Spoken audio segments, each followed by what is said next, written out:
हालांकि आज भी देश की सबसे बड़ी विपक्ष की पार्टी है और आज भी उसका 1/4 वोट भी किसी के पास नहीं आता है, किसी अन्य पार्टी के पास।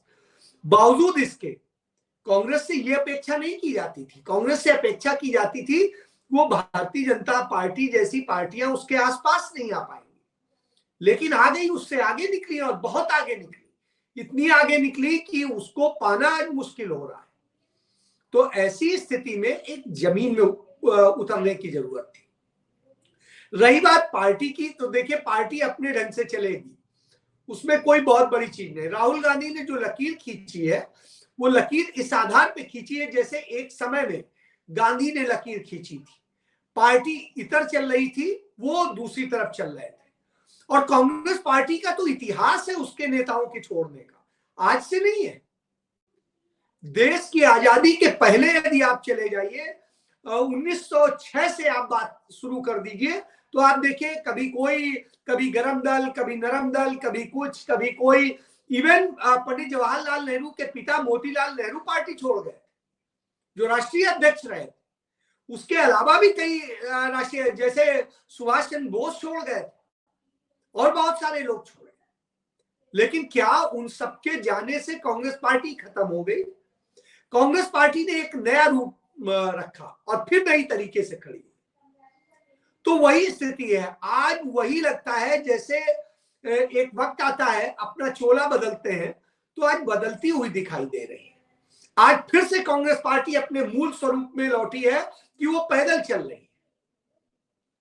और ये राहुल गांधी का अभियान है जो सिविल सोसाइटीज और सबके साथ, ये कांग्रेस पार्टी सिर्फ इसकी आयोजक मात्र है।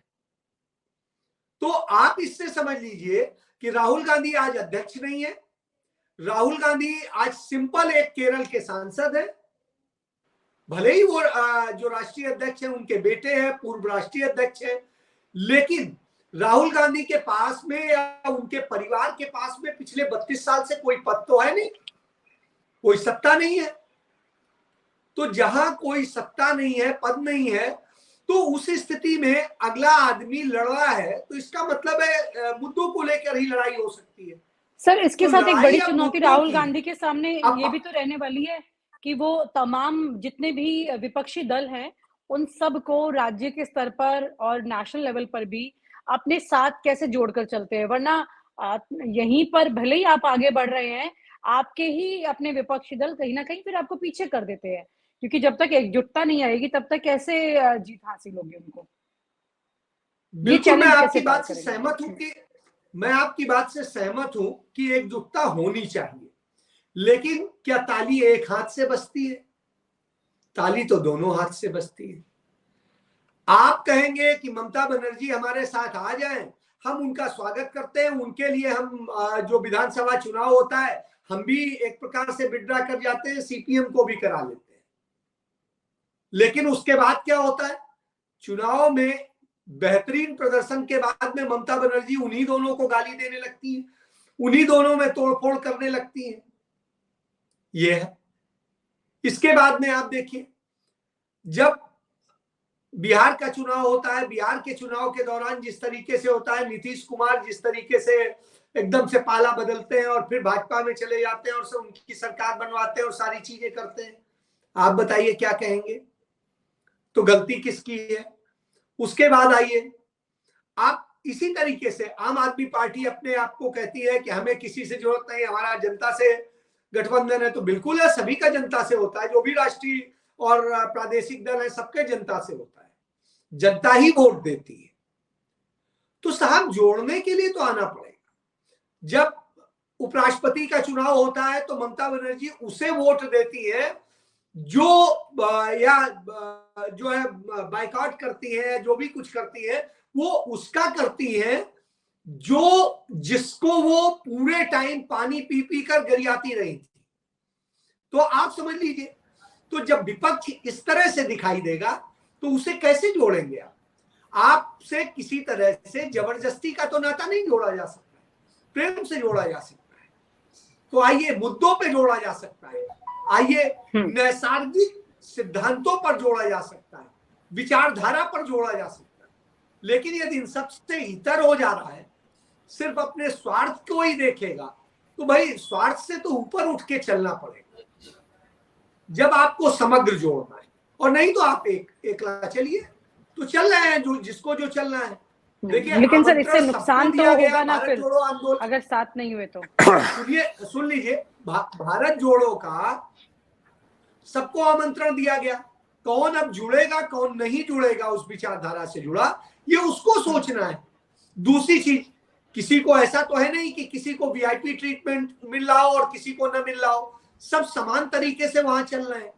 तो जब सबका समान तरीका है तो उस स्थिति में तो आपको आना पड़ेगा, और नहीं आएंगे तो किसी का नुकसान नहीं होगा, सिर्फ जनता का नुकसान होगा। तो जनता को पहचानना होगा कि उसे किसके साथ जाना है। तो राहुल गांधी के साथ जैसे अखिलेश यादव ने आज पदयात्रा की, तो इसको आप क्या समझेंगे कि राहुल गांधी के ही भारत जोड़ो यात्रा की एक आगे मतलब कड़ी को उन्होंने बढ़ाया है? नहीं, निश्चित रूप से अखिलेश की पदयात्रा यदि होती है, और मैं तो कहता हूं समग्र उत्तर प्रदेश में होनी चाहिए, अखिलेश के साथ युवाओं का बहुत अच्छा जोड़ है। और ऐसी स्थिति में अखिलेश को इस बारे में निश्चित रूप से करना चाहिए, क्योंकि उनका कैडर इसी कारण से खराब हो रहा है कि वही कांग्रेस वाली बीमारी वहां पर भी आ रही, तो उस बीमारी का शिकार ना हो, जिससे जो हमारे सामने उदाहरण कांग्रेस का रखा, तो उससे दूरी बनाए और उसी तरह हो जिस तरह से उनके साथ युवा जान देने को तैयार थे, तो उनको जोड़े और उन्हें अपना बनाए, उन लोगों को अपना बनाए जो उनके सदैव से रहे। तो उस दिशा में सोचने की जरूरत है, और यदि करेंगे तो मुझे लगता है बेहतरीन परिणाम वहां पर भी आएंगे, और वो भी कम से कम अपने राज्य में तो उखाड़ फेंकने की क्षमता रखते हैं। और नतीजों ने बताया है कि उनकी बढ़त जो है लगातार हो रही है, घटे नहीं है। जी